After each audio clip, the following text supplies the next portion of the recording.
Pozdrav ljudi, evo ja da napravim ovaj video. Ko me prati na Instagramu zna da sam postao biznismen, aj tako da kažem, odnosno da sam 30. jula osnovao firmu. Trk na Instagram pa pogledajte o kojoj firmi se radi i koja je delatnost. A ovdje ću ukratko opričati o tome zašto sam to uradio. Kao neko ko je učio za ekonomistu, odnosno ko je po struci strukovni ekonomista, uvijek sam želeo da pomognem drugima. Ta pomoć se uvijek odnosila na kreiranje dokumentacije, pomoć ljudima oko registracije firme u APR i tome slično. 2019. godine sam završio strukovne studije i stekao zvanje strukovnog ekonomiste. Tada je u meni počeo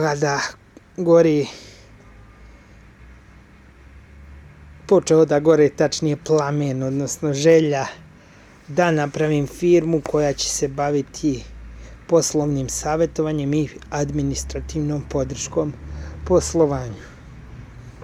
Nakon 5 godina sanjanja,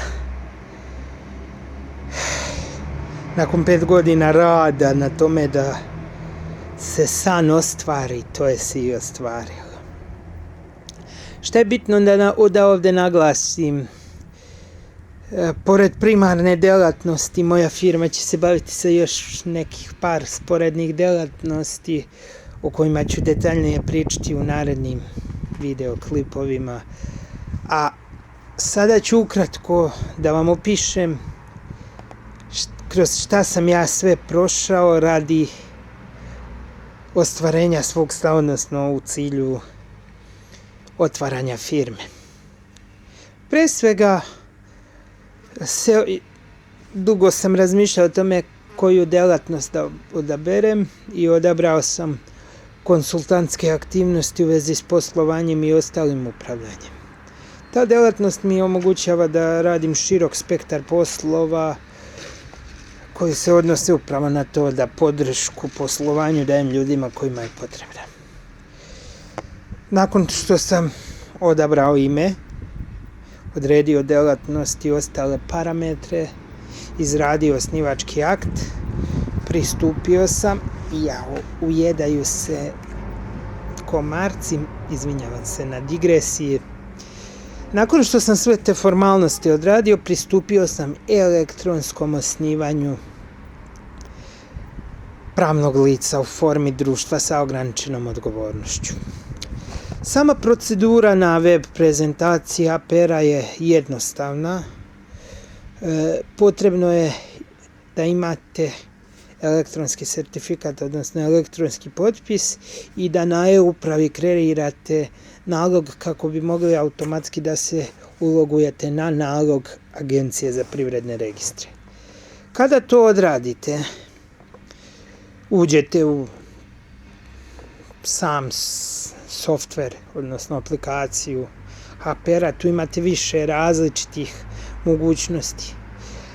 A nama je primarna u ovom poslu registar privrednih subjekata. U njemu možete odabrati da li se registrujete kao pravno lice, što sam ja odabrao, ili kao preduzetnik.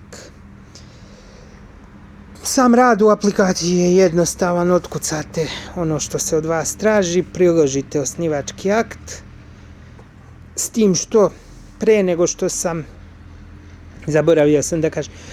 što sam počeo proceduru u APR-u, otišao sam u komercijalnu banku, odnosno NLB komercijalnu banku, otvorio račun.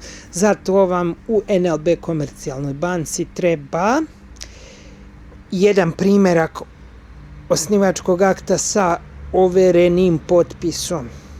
nažalost banka ne prihvata još uvijek elektronski potpisan osnivački akt.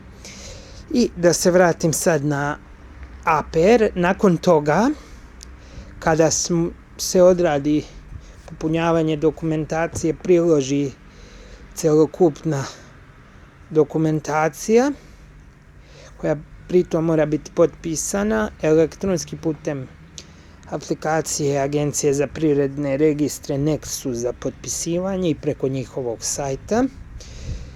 Onda se podnosi prijava i rok za